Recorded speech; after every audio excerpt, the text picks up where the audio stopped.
Fair enough, fair enough.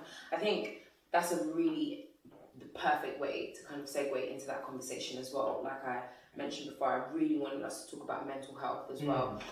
Just because I really do believe that a lot of creatives can sometimes feel quite alone. I know, like, for example, even with myself, I would be maybe considered as a creative to some people I wouldn't. But myself, I do see myself as a creative. And there's been moments where even myself, I felt very alone. I felt there were moments where, which is why I love using co-working spaces or places where I can just be around people, because I felt like I was on this unique journey on my own that nobody else was going to understand, because everyone else was either studying, so I freelance full time, so studying or working, they're getting their 50k salary jobs or whatever it is, and then here's me not sleeping, working like 12 hours, 16-hour days, and nobody really understands that. So what would you say has been your journey with your own mental health when it comes to being an artist? Has it, because to some degree you could say that it has a big emotional, mental, spiritual, whatever you want to call it, drain on your mental health. Have you ever experienced that? Have you felt that? Maybe we can start with you, Tana.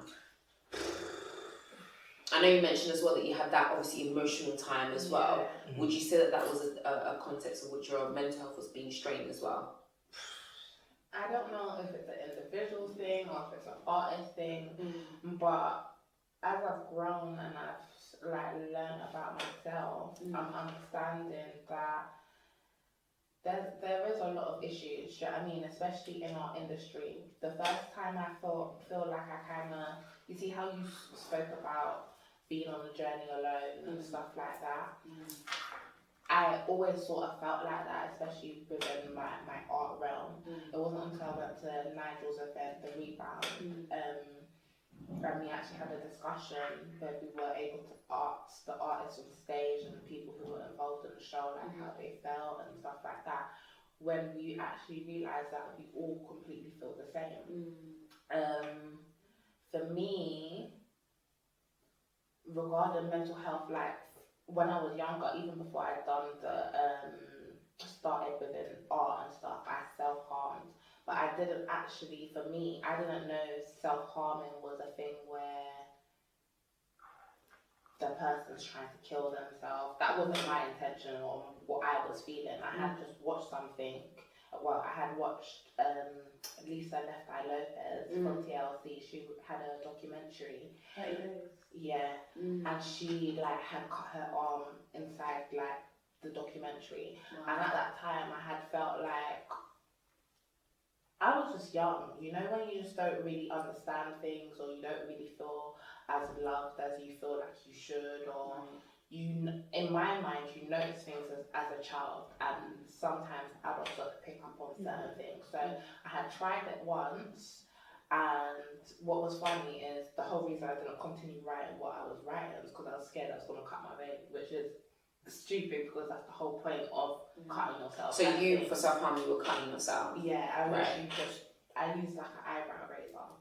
And then the second time that I done it, because that was just like a one-off sort of thing, but then the second time I done it, I had like an actual argument at home, and then I was like, I already done this because of you, and blah, blah, blah.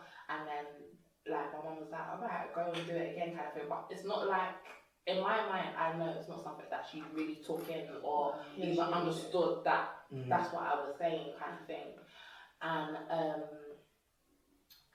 I'm that type of person. I'm really if I say I'm going to do something, for some reason, I feel like if I don't do it, I have to follow through. Wow. So if I say I'm going to punch you or I'm going to fight you, once I've said it, I have to now do it. Do you know what I mean? So it's like, once I had said it and you had co-signed it, it was like, okay, go and do what you're doing kind of thing. That for me, at that time and at that age, it's like, looking back on it, it's a scary thing, because I remember the night that I had done it, it was bleeding so much, like I didn't know whether I was going to wake up the next day kind of thing. But I was still not even smart enough to go and be like, oh, I'm bleeding, or oh, I need to go to the hospital kind of thing. It's not something I got stitches for. What I feel like has annoyed me a little bit is I didn't realise until probably this year, maybe probably about 3 months ago, that really and truly, all of this, not to say it's a cry out for attention, but it's all because you didn't know how to communicate. And what I done this when I was 15 years old. I'm 26 now. It's taken me 11 years and nobody within the mental health system, nobody within that sort of industry has come to me and made me identify, oh, it's because you have a communication problem. You couldn't communicate the way you was feeling to your mother or to whoever was around. This is the best way that you thought you could deal with it. I feel like there should be a lot more help out there that should be able to facilitate these things, because really and truly, I don't think I would have cut my arm if I hadn't watched the TLC thing. But it's crazy to say that I can understand the relief that comes from somebody cutting their arm. Do you know what I mean? And was it, sorry to interrupt, just to ask, was it something that you were doing continuously, or was it just twice? So it was just those two occasions. Yeah. But you still feel as though it affected you so much that only now you've gotten to a point where you've been able to kind of heal from that. Yeah, because personally, I feel like as much as I'm a lovely person and I feel like I had a lot of anger in me and I just didn't really know how to communicate that. There wasn't really, the only person that I feel like I could communicate with on a certain level, somebody who can understand me completely, was my cousin Kashan. But she's only, 7 months older than me. So we're going through life, experiencing life at the same age. I can't look to you to ask a certain question because really and truly, we're doing the same thing, do you know what I mean? So it's one of them ones where, it's hard to explain, but I feel like there should have been something put in place that helps people with those sort of thoughts and them sort of feelings. So it's been hard, but I do feel like with art, with God, I come to a place where I understand these things and I'm able to use my experience to help somebody else. I know that that's not the right way. I know to myself that I would never cut myself again.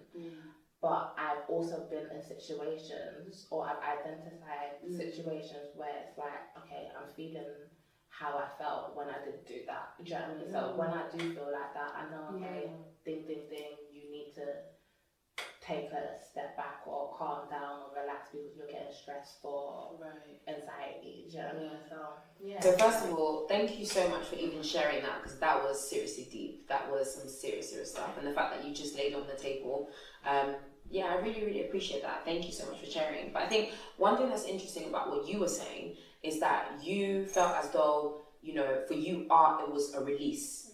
Art helped you to relieve those emotions that you're going through, that pain that you were experiencing. But I wanted to ask you guys if you've ever felt the opposite. If actually art for you, or being a creative, quote unquote, because some people are a bit funny about that word, but being a creative or an artist actually caused a lot of your mental health battles, or just you going through kind of like dark moments in your own time, in your own life. So I don't know if I wanted to throw it out to you guys. Solaris, maybe you've got something to share. I think I really touched on the issue, like being creative, giving people what they want compared to what you actually want them to see from you. Another thing that, like, being creative, like, I wish I knew properly, in-depth experience, someone tell me from the get-go, is that being creative from the beginning, like, money is a big issue now. Money is a big issue. And the thing is, it's a bigger issue. Let's talk about it. What I face is, like, it's what people are seeing compared to what people actually, like, know. Wow. So, like, people are seeing, oh wow, like you see a creative on your Instagram or your Facebook and you're like, wow, this person is doing so much, I aspire to be like them, or I should be doing that stuff. Right. But you never know the story behind, I might be doing shows and shows and shows, but then like what I'm struggling, I said this at the Rebound, and it's not changed so much. I'm struggling to get £1.50 to go to the show anyway. Like money has been such an issue just because being a creative at this stage is so inconsistent, supporting yourself, and also like, when you get work, it like cuts down on your creativity and I have a big fear of like getting a job, getting as in getting a job outside of your creative. Getting a job, being like sufficient with the money, and then just falling into I'm working. You know, let's just put that music because like my dad told me from the get go, like, yo, yeah, you can be working, getting that money, so on and so forth is good, but then when you have kids, and then when you have a wife, when you have a house, you got a car, when you got all these things that you need to pay for, that little job isn't gonna help you. Like, you're gonna be working that job and feeling good to working that job because you need the money. Right. And like that's why I was so adamant, like, okay, let me push this music thing so that in the future that it'll pay for me. But right now at this stage, like, yo, I'm doing these shows and smiling, I'm getting home and like, I'm hungry, like, yo, where's the food? There's no food. I gotta go do another show. Like, it's like, and it really hits on your mind because like when you're not eating, you're thinking erratically, and like when you're like, I gotta go here and here and here, but I ain't got the money, you're thinking erratically, and and then the last thing that hits you is, I need to call someone for help. But you don't want to call someone for help, one, because you've got that little bit of pride in you that you don't know that people see you as this, like you're doing bits. So if you're doing bits and then someone's asking you, yo, I need like £1.50 in my account so I can get here, then it's like, it shatters their illusion. And you kind of don't want that. But like I've been just dealing with, you know, just like being able to be like, you know what, screw it. If I ain't got no money, I'm gonna call bro. Right. If I need to do a job, I'm gonna do a job. Whatever it is, just do it, because at the end of the day, like, the stresses you go through now will be stories that lead to success in the future. So that's where I'm at now. Yeah, what about yourself, Olivia? You know, have you ever felt as though, not necessarily pressure, but just felt as though, what the hell, is this still something that I want to do? Because you're thinking, music, is it going to pay that much? Is it going to pay the bills? I think all the doubts that I have to do with music have always been external. Always been someone else putting their thoughts on top of mine. Right. That has always been that. In my own mind, I've always known that I've got this, that I can do this, that I just think I've got strength. Like, maybe it's God and it's the universe, but I've always known it within that it's going to happen for me. Right. It's always excellent. Whether it's like my uncle telling me, come on, you've got to be real. Or like, you know, family, I know they love me, I know this is coming from a place of love. But they just, when they say things, I mean, I've got to the point now where it doesn't really affect me as much. When I was younger, it definitely did, because you know, it's scary, because you don't want to have to, I told you so. When you get to like 36, you're like, what am I doing? Do you know what I mean? So I think all the doubts and the worries I have definitely have all been external. I mean, I work, but obviously I don't work doing what I want to do. And like you said, my biggest fear is to go and get a job somewhere and just be normal. I've known all my life I'm never going to live a normal life. I know that. It's just not what I was going to be. And when I say I want to do music, I don't even want to do music. It's not what I want to do, it's what I need to do. It's different. It's a thing where it's like I was put here to do it. And I know that as soon as I sit to think to myself, like, why do I have this urge to want that will need to do this thing? Like, why can that be normal? Why can't I just go to uni and be a doctor or something? Like, just so more. I mean, I know it's hard. Don't get me wrong, it's hard. But it's structured, right? And at least you know you'll come out. You know, okay, I need to study this amount of years. I'm going to come out this amount of time. I have that. I think most creators probably have that conversation at least once a week. At least once a week, where you go through the emotion of, why did I want to do this? Why didn't I just want to be a doctor or anything like that? But how do you combat that? How do you then come out on the flip side and say, okay, I know that that's what would be the easier option, even though for most people will be like, it's not easy. Of course it's not. But what makes you come back and say, no, I'm going to keep on? Because there's just nowhere I'm going to fail, and there's literally nowhere I'm going to be stuck in retail my whole life. There's no chance. Like, literally, the concept of doing that and just being a coulda, shoulda, woulda person, that just doesn't. And what people don't understand, and it's like, only speaking to my really good friend, that I realised that it's not just, I have the idea in my head, and speaking to her about it, and she confirmed what I was learning, was that it all starts within you. Like, I know everyone says, you know, it all starts within you, but it's not just law of attraction where it says the thought become things or what you it's the actual mindset you have. It's like you have to have that boss mentality, and I've only recently learned about it, so I'm going to try it out for a little while and see how far it takes me. Come back to us and let us know, please. No, I am, but I think it's a thing where it's like, I like it. It's like you have to have that mentality where you don't feel sorry for yourself. Shit happens. Like, okay, yeah, next day, next thing, take the L, okay, next. Like, you can't even let like, even going to work, I was saying to my friend today, like, she said, how are you doing it? Like, you've been here, this is your 4th day now. And I was like, because I'm bigger than this place. Like, I'm bigger mentally. Like, I just come here, do my shift and go. Like, before I get caught up in the dramas and I'm not happy about this, I'm not happy about that, I don't want to be here. It's literally change of attitude. And once you have that change of attitude, I'm telling you, things will start to flow. Even this situation you see here now, it was only after I had that change of attitude that Nigel messaged me and was like, do you want to come? And just him saying that to me was like, it was a privilege to be asked to sit here and to be treated as an artist, you know, to not just be a standard girl from South London that's just doing something. You know what I mean? Like, it's like you've been asked to come here as an artist, as a creative. Yeah. And it's like, that's how everyone gets to where they are. It's that actually, not a single successful person feels sorry for themselves. Yeah. No one. Do you know what I mean? No one. When you see people who've got the talent and you think to yourself, why are you doing what you're doing? Why are you getting paid to do it? It's because they feel sorry for themselves. There's a mindset we all have it. We all go through it. We need to stop it. Like, yeah, shit, we haven't got money. Or yeah, we're working a shitty job. Next. Do you know what I'll say? The anthem of 2019. This has happened, but we move. That has been like my anthem. Anytime something happens, I'm just like, we move. Even though I'm like, you know, tired, we move. But, you know, Nigel, I wanted to ask you as well, actually, because you mentioned quite a few different things as well, and it related a lot to mental health. So you mentioned rejection. So the fact that you went to these art people and they were basically like, yeah, we don't mix art and business, which still doesn't make any sense. But, you know, still doesn't make sense. But, you know, so rejection. And then you also saying that, you know, even before we were having a discussion earlier about like, I just need money, I need to be rich right now so that I can do, and I can at least take the visions that I have and manifest it into reality. So what about yourself? Have you felt as though there was any particular moment where you really felt like your mental health had basically taken a knock? And how did you manage to bounce back from it as well, and to say, do you know what, I'm going to continue as well? Because we've all had it. I've had it.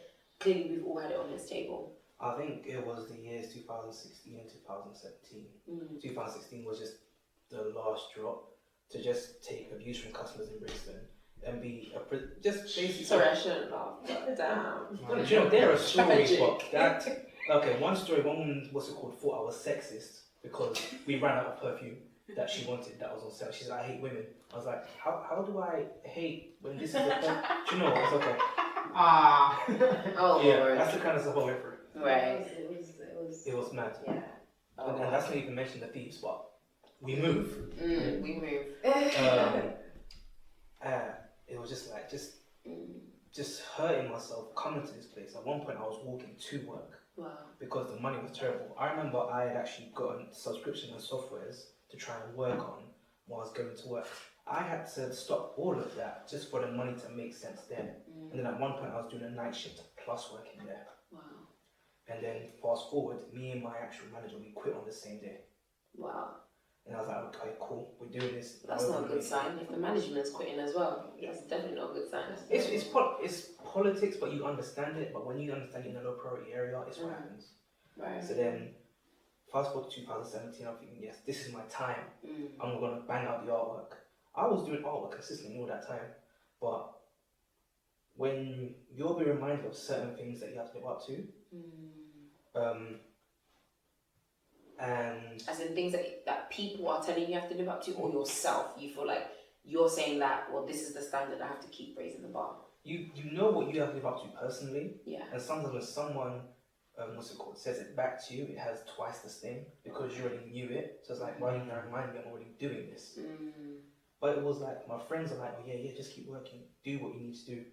But it's like when it came to family, it was like, maybe you should go. I was always pushed to somewhere else, and I don't blame them for that because they're not wrong. But I liken it to the argument of faith. So you're gonna believe in God. You may have that experience, but when you come out of church, you believe it's a path already set for you. So like you said about education and getting to work, those are paths that are set for you. Right. But they didn't start that way. So they had to believe in that. They had to have faith in that for it to get that way. So being that you have a religion, why can't you have faith in what I'm doing as a group instead of trying to push, if you know this is what I believe in that. And so in that year, it was like, I was just depressed, no money. I was just in my house, just doing nothing, just feeling like crap. People invite me out, I'm like, even when I could go, I was like, yeah, no, I don't feel like this. And it also, there was a point where I was actually getting gym, and I was losing a lot of weight, and then all the weight just came back on there, because the support I was getting was not the support I needed, and getting that's when I decided to change my mindset. I ended up going back into retail, but my mindset told me, do you know what? This is not your main thing. Right. This is the thing to help your main thing. When I had that mindset, I didn't mind what job I was doing. Yeah, exactly. That's what I think I am. Like exactly. 100%. So I just went, I was producing artwork every single week. So comparatively, I will produce like what? So in the last 2 years, I produced more artwork than I produced in the previous 8 years. Wow. But what caused that shift? Because I think some people that might be watching might look at it and think, yeah, would you say that? Would you say it was hitting rock bottom that said, well, listen, what do I do at this point? I think there's certain levels to rock bottom, because I think everyone has pillars that if one pillar knocks down, you rely on these ones. So I think I just got knocked down several times, and then seeing the pillar closest to me, the reaction to me, that's what was like, okay, no. But just to add on, I think you have to be careful how you heal. If you end up healing by yourself, then you have a certain reaction towards people. And I think that's one thing I'm struggling with now. When you heal with people around you, it's much easier to move forward. Because even I healed by myself, essentially. And that's got me in a place where I am happy to work with, and what's it called, communicate and have everyone on everything that I'm doing, but I'm not doing a lot by myself. But then at the end of the day, you need to just be able to rely on yourself. It's the only person you can rely on. And it's probably the best way to heal, because when you're with people, you're always going to think, oh, so I've always got someone to lean on. That's one thing I would teach my children, that I don't want them to have best friends, because when you have a best friend, that person has so much power over you. And I had a best friend, and when I fell out with my best friend, I felt so lost. And I don't think any child should go through that. I think you need to be able to feel like, or a partner, when someone loses their partner, they think that person is their world. You need to be able to have a mindset. I know it's easier said than done, but it's just, like, again, that mindset where you've got to be like, I am the only person that I need. Like, when I fall, it's fine, it's cool. I'm alright, I've got myself. I think the most important thing is probably just healthy relationships. Yes. I think it's definitely important for people, children, whatever, to have those relationships. I think they do form a lot of your kind of like just understanding of the world and how to function with others. But if they're not healthy, that's when it becomes dangerous. Because now if it becomes unhealthy, to like what you said, you know, if you're constantly with that person all the time and you don't know, you can't live without them, and then God forbid something happens and you guys go separate ways, you now end up becoming a hot mess. Not even just okay for 5 minutes, because naturally if you have a partner you might become a hot mess for 5 minutes. Cry. I have this thing where you have it for 5 minutes, you cry, then you get gangster again, and we keep it moving. But if it's a case of, oh my gosh, my life has ended, that's where the problem is, you know. Nigel, I would love to continue the conversation forever. You guys have honestly been so amazing, and I could literally sit here with you guys till God knows when. But I know that we do have to kind of wrap up the conversation just a little bit. And I just wanted to end it on this. I wanted to ask you guys what advice you would give to either anybody that is maybe a young artist, up and coming, or even if you were looking back at yourselves actually a few years ago, maybe it was 5, 10, 15 years ago, whatever it is, just a time in your life where that moment was dark, that moment was you know, quite scary. And I know that a lot of us are still on a journey anyway, but just looking back, what would you say to yourself to kind of encourage yourself to keep going and to keep pushing forward? I think we'll get a quick word of wisdom from each person around the table. And we'll start off with Tana first. What would you say? What would I say? Personally, I just feel like exactly what you were saying before regarding, if you know this is for you, stand strong in your faith, stand strong in your vision, because there's so much gonna swear there, sorry. There's so much outside of us that I think, to be honest with you, we've had a bit of everything on this table. So there's so much shit outside of us. It's like we can really be distracted. And what I've had to be reminded that I actually have such a great support system around me. And when I say God works in mysterious ways, like he literally works in mysterious ways. So if you believe in God, if you believe in a higher power, if you believe in a universe, I would put all of my energy into that. Yes. I've realised that we literally make life so much harder thinking about how am I going to do this, how am I going to do that. Or why is it happening? Yeah. Even like me thinking about you and your travel, like I kind of want you to let that grow and know that God's got you. Yeah. Look how you've got your life straight away. Like straight away. So in my mind, it's one of the ones where we have to kind of like own our power and just know that's the thing. Yeah. Because like right now, this week I've faced redundancy. Like I've had to look at it like it's God showing me that it's my time. It's my time to move. I didn't want to be in the job. You know what I mean? I had a lot of stress, a lot of struggle, a lot of mental health issues regarding the job already. So it's one of the ones where you know this ain't the place for you. If this was a relationship with a man, you would have been gone out the door. So why are you putting up with these sort of things? Oh, that's really Wow. If this was a man, you would have walked out a long time ago, but because it's a job. Wow. And that's all because he's paying the bills. Wow. It's the same thing. It's the same thing. That is a word. Okay. So it's a word right there. Yeah. Wow. Know your worth. Know that you've got this. Know that in your darkest hour, God is still in the room. God is still in the situation. That's so right. Push on, press on, we move. We move. I love it. What about yourself, Olivia? It's funny because coming here, the route I took was the route I took when I first went to first my big music step. When I went to college, and I remember sitting in a tube here and I was thinking, I remember taking last time I took this. And all the feelings that I felt going to this college, it was the first time leaving South London by myself. And just feeling like it's terrified, it was like the first big move I've ever done with music. So like, I was thinking about that and I honestly thinking if I could just speak to my younger self, I'd say everything that you said. And I'd tell myself, I'd be quite harsh with myself if anything. I'd be like, man up, stop feeling sorry for yourself, shit happens. When like stuff would happen to me before and I'd sit there going to my sister or to whoever and moan about it and complain about it, and they're reliving it over and over and over again. I wish I wouldn't do that, and I try to do that less now. And then you know to vent. Yeah. There comes a point where, like you said about crying 5 minutes and we move. Like that's it. You need to just any advice to anyone, no matter what you're doing, 100% would be okay. Find that one person that you can trust who gives you good advice. Tell them how you feel. Put a timer on for 5 minutes. Once it's done, the timer goes off. Move on. Keep going. That's literally the only advice I can give. You have to just not feel sorry for yourself. I think that's the one thing that our generation lacks, and that we really feel sorry for ourselves. I'm not saying it's not. Ourselves up. Yeah, like, I'm not saying it's a bad thing because like mental health comes into it. Like it's a real thing, but it's like some people handle things different. Do you know what I'm saying? So it's like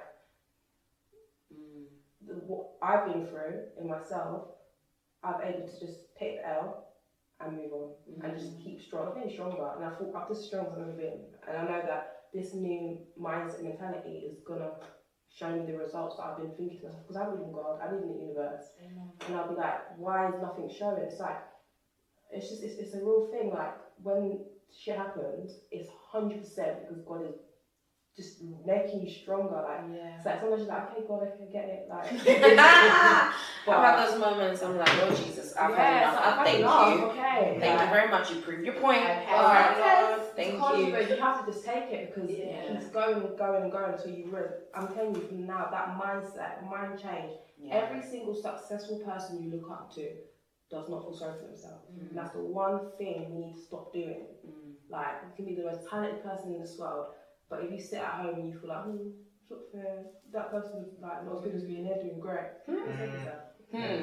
Sit there and guess what? You're going to stay there. So, Lawrence, what would you say then, just as a piece of advice? Three things, but I'll keep them quick. First thing, when it comes to your art as a creative, Right. this is how I take it. There's a certain level when it comes to you being a creative where everything else is just opinion based. Like when you're low here and you're like, when you're starting off, it's all about, building your craft, excelling in it, refining it, so on and so forth. Once you hit that stage and you will like kind of feel it when you hit that stage, everything else you do and what people say about your work is opinion. It's just their opinion. There's a point where it's like objective. Like if you start playing an instrument now and you start making sounds, obviously a lot of people might say, it's cool, like it's not that great. But once you like practice and you refine your work and you work hard at it, from there everything is opinionated. If people say they like it, they like it. If people say they don't, they don't. But it's not objectively true when it comes to your work. Cool. Second thing, you talking about it is not you doing it. That's the word right there. You talking about it is not you doing it. You can say all your ideas, so on and so forth, but if you're not actually doing, if you're saying it, it's not even a step of you doing it. I would say that just be harsh. Like, do your stuff, and even if it flops, like they say, aim for the stars and you touch the sky or whatever. But yeah, do that because you talking about it. It really feels like you're actually doing it. Even me, I'm talking about plans I want to do in December. I'm telling everybody, but like, have I even booked the venue for the event I want to do? Wow. No, I'm too excited by me talking about it to say then actually do it. And then the last thing is there's a market for everything. You might do something now and you really believe in it, but not everybody's seeing it. Trust me, there's a market for everything. There's always someone who wants what you're doing, what you have to give. And also, quick last thing, I call it the ASAP Rocky complex. Just because this Lil Yachty. Remember, if you know Lil Yachty and his song, I know you want this for money. When he put that out, ASAP Rocky was like, yeah.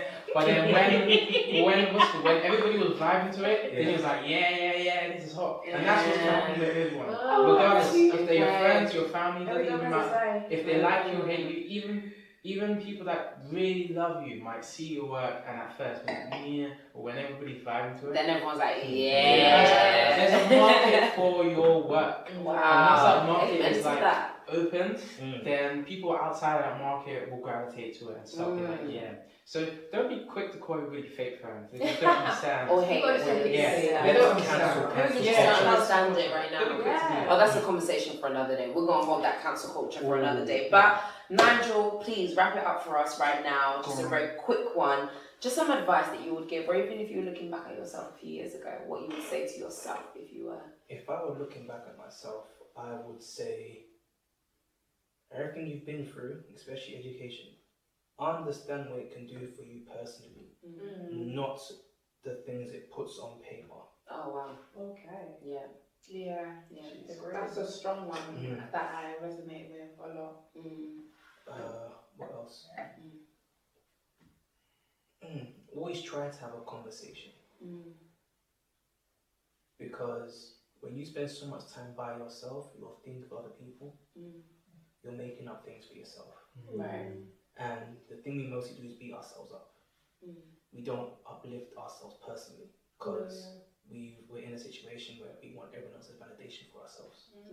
Like I said, the piece of paper. Right. And one more. Jeez.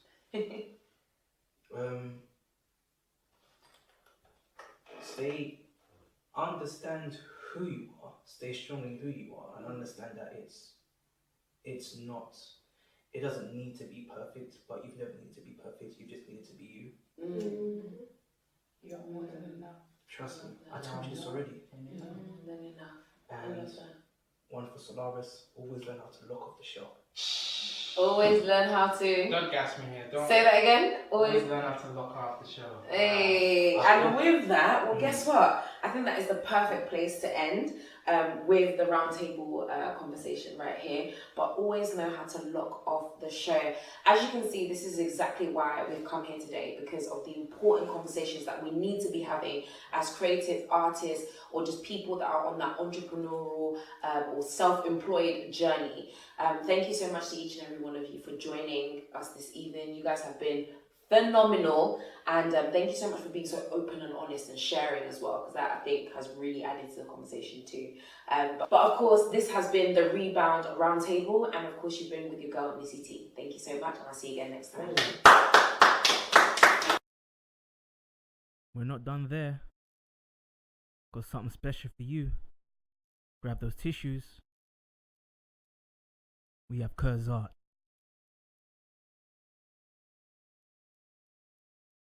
The pain in my chest is incurable. Excruciating, painful, not durable. No doctor can save me, this load is too weighty. My heart is tearing, my patience is wearing. The question reoccurring, the answer I'm yearning. When will you love me back? My soul aches as it searches for a reason. Why I'm not good enough every passing season. My heart stands alone, an empty flask.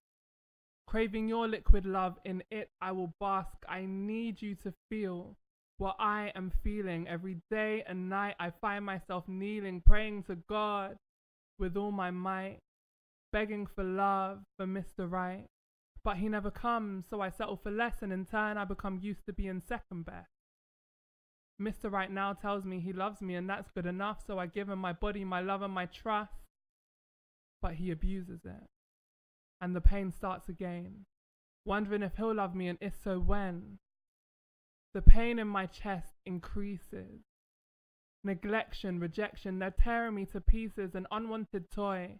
I sit on the shelf, wishing I knew the worth of myself.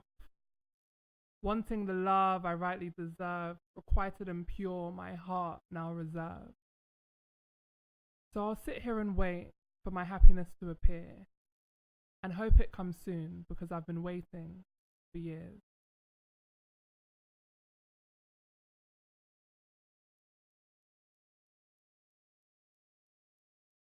This next piece is taken from my debut book called Reflections of Me.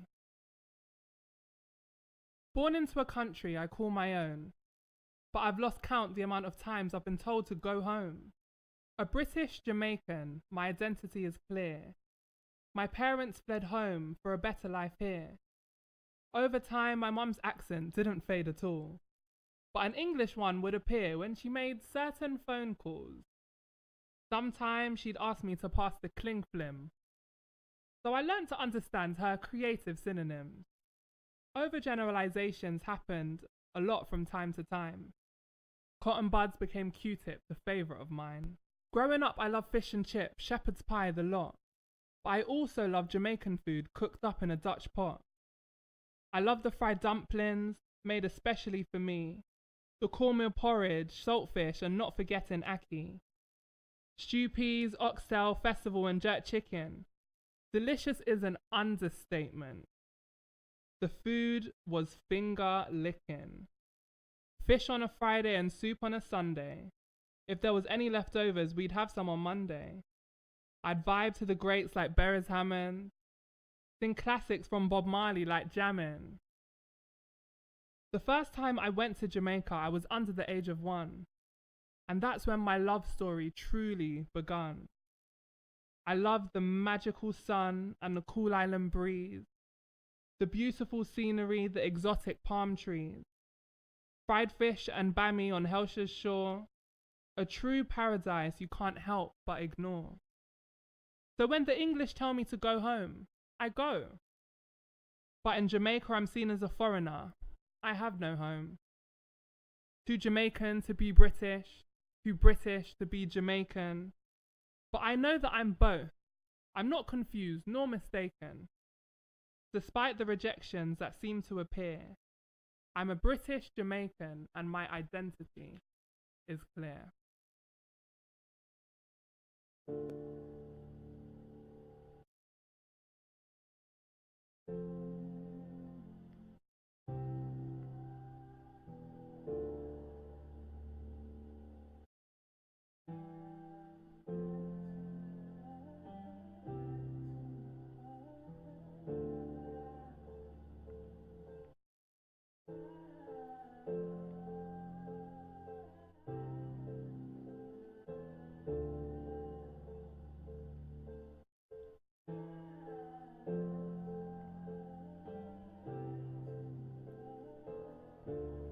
My life was pretty rosy until about year 5.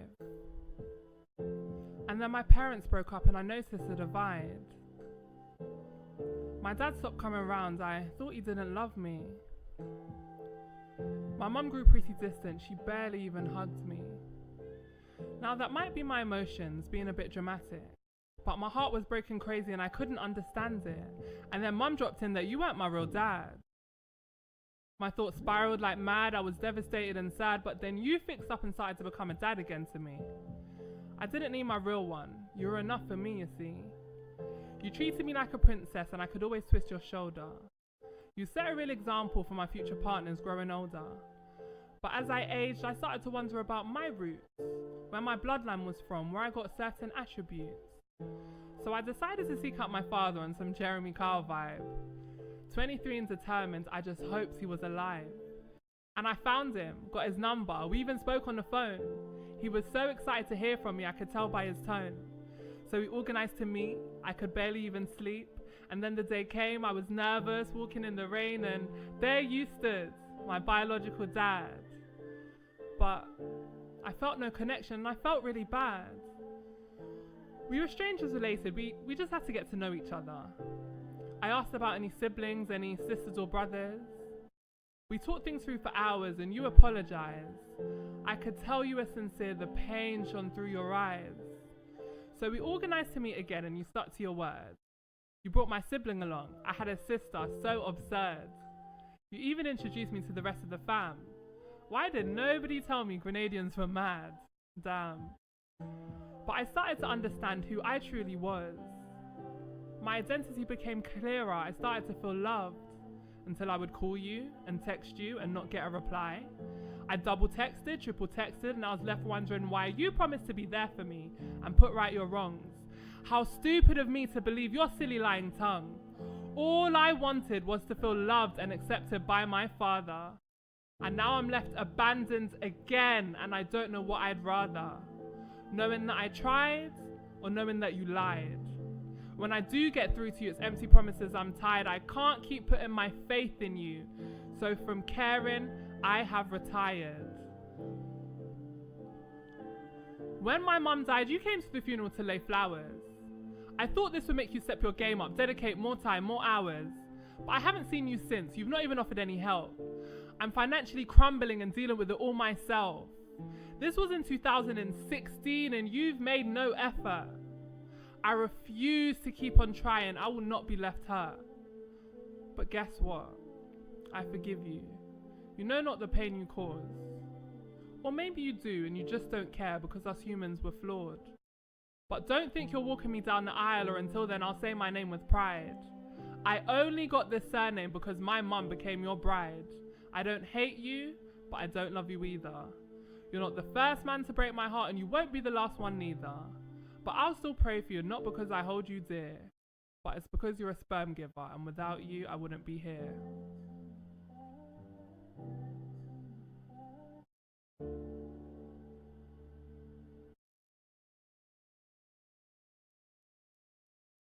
So you thought it was finished? Let me show you something. Introducing Olivia Maduro.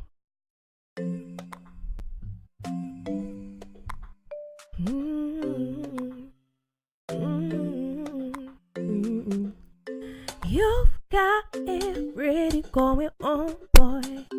And I know that it's only a matter of time. You've got my good heart skipping a beat, and I got butterflies flying down from my head to my feet. I need to know of you, think so. Who, what, when, why, and how. I know, love like this, I can't never let it go. Who, what, when, why, and how. Just let me know where you've been my whole life, 'cause I've been missing you. Just let me know where you've been my whole life, 'cause I've been missing you. There you go again, starting my mind and my soul. Oh, I want you and I need you more than you ever know. I'm obsessed and intrigued with everything you do.